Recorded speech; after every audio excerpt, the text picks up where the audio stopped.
Toussaint Pegues, and I will be talking to you about Haemophilus influenza. Today I will give you background information on different strains of Haemophilus influenza. I will discuss Haemophilus influenza type B, immunization, how the disease is transmitted, symptoms of the disease, and treatment for the disease, and Indian variants of the disease, because it's quite common there, the sequencing of its genome, and the function of alkalides and catalydes against the disease. And I'll open the floor to questions and comments. Haemophilus influenza is a gram-negative opportunistic pathogen. It was discovered by Richard Pfeiffer. Its name comes from three roots. Hemo, meaning related to the blood. Philus, which is attraction to or love, because it requires two blood factors to grow inside a host. And influenza, because it used to be thought to be the cause of influenza, which it is not. There are 6 encapsulated types of Haemophilus influenza, that's A through F. Haemophilus influenza type B is the most common and most studied variant. There are several non-encapsulated types, but those are basically the same. Haemophilus influenza type B is the most virulent type. It's most common in children under 6 and adults over 65. Its main symptoms are meningitis and pneumonia. 35% of people who have the disease have some sort of disability, such as deafness or mental impairment after recovering. This is the only one that has a vaccine I found. Type B has a vaccine, and it's been virtually eliminated from all industrialized countries in the world today, but it was only approved in Japan in 2007. Japan is always slow with approving vaccines, and this one was approved in 2007 when most other countries had it approved in either the 80s or the 90s. Haemophilus influenza is transmitted through respiratory droplets. As if someone coughs and you inhale those droplets, you can get the disease. And direct contact with an infected person or fluid. It's an opportunistic pathogen, so it requires someone to be immunocompromised before they can express symptoms. Most children will not develop a good number of antibodies to protect themselves from the infection, so if they recover, it's possible to have multiple consecutive infections of Haemophilus influenza.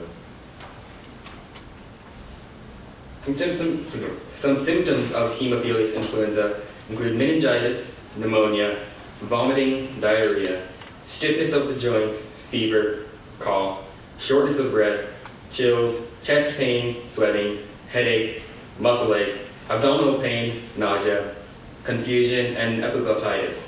Epiglottitis is an inflammation of the epiglottis, and that's dangerous because that is situated directly above your trachea. So if that swells, it could block your trachea and you would not be able to breathe and you would die. Haemophilus influenza can be treated with beta-lactam antibiotics such as ampicillin or amoxicillin. But many strains produce a beta-lactamase, which is an enzyme that will destroy the beta-lactam antibiotics. So medications have to have a beta-lactamase inhibitor such as clavulantic acid. Clavulantic acid is commonly mixed with amoxicillin. This is sold under names such as Augmentin and Tyclav. I'm allergic to Augmentin. In India, in Delhi, there was 80 children tested at school age to see what strains of Haemophilus influenza they carried. 26 tested positive for type B capsules. 65 were resistant to ampicillin. 45 were resistant to tetracycline, which is another antibiotic.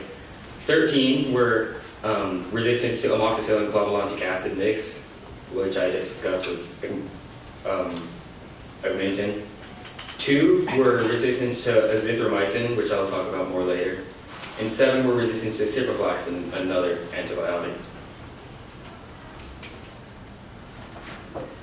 Haemophilus influenza was the first free-living organism to have its entire genome sequenced. This was a precursor to sequencing the human genome because the human genome is rather large, but many viruses had had their genome sequenced before Haemophilus influenza, but this was the first free-living organism to have its genome sequenced. Shotgun sequencing was developed with this, and it was done by this scientist named Fleischmann. He also sequenced the genomes of multiple other bacteria. Catalytes and azolides were studied to see how they function against Haemophilus influenza infections, especially the pneumonia. This was conducted by Carol Piper. And azolides and catalytes both bind to bacterial ribosomes, inhibiting protein translation. So that means they can't grow anymore, and eventually they'll die. These were tested in 2 ways, in living mice and on chocolate agar, which is made of blood, not chocolate. It's called that because of its color. For the in vitro study, the bacteria was sealed into the lungs of the mice, and then the mice were kept vertical for 3 minutes before they were returned to their cage. 6 hours after being returned to their cage, they had all the antibiotics administered to them. Only one mouse only had 1 antibiotic, so they had many mice to test. Then they were sacrificed with tentobarbital after 24 hours of treatment, with treatment every 6 hours. Then their lungs were removed and homogenized. That's like they lysed the lungs and then centrifuged it, and then they took the supernatant and put that and grew it on chocolate agar. For the in vivo study, which is in the living mice, I assume they infected the mice the same way, but the antibiotics were administered directly into the stomach with a feeding needle. So amoxicillin had no effect on this because the strain tested was positive for beta-lactamase, and amoxicillin is a beta-lactam antibiotic, so it was destroyed. HMR 3004 and 2647 were more, those are the 2 catalytes that were tested, were more functioned better than azithromycin, which is an azolide, which that's the one that 2 strains were resistant of in the Delhi study. So in conclusion, Haemophilus influenza, the gram-negative opportunistic pathogen with many strains. It has 6 encapsulated types and several non-encapsulated types. In type B is the most common and virulent type. It's the highest threat in travelers to other parts of the world where the vaccine is not commonly used. And amoxicillin and ampicillin are commonly used to treat this because they work well, because the cell wall and membrane of Haemophilus influenza does not provide ample protection against these. And catalytes also function well against Haemophilus influenza. These are my sources, and I'll now open the floor to questions, comments, and constructive criticism. All right, Jasmine and Toussaint, raise your hand if you have a question and we'll call on you. Rowan? Where is your epiglottis and what does it do? It's in like the back of your throat, above your trachea, and that functions so when you eat and drink things, like your food and drink doesn't go down your trachea, it goes down your esophagus. It goes down your trachea, it'd go into your lungs, and that would be bad. That would kill you.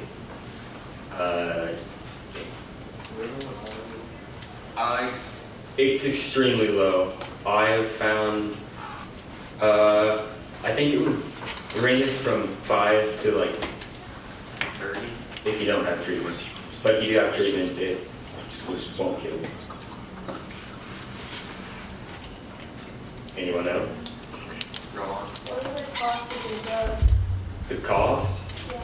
I did not cover that, but I don't think it's very high. I'll get back to you on that though.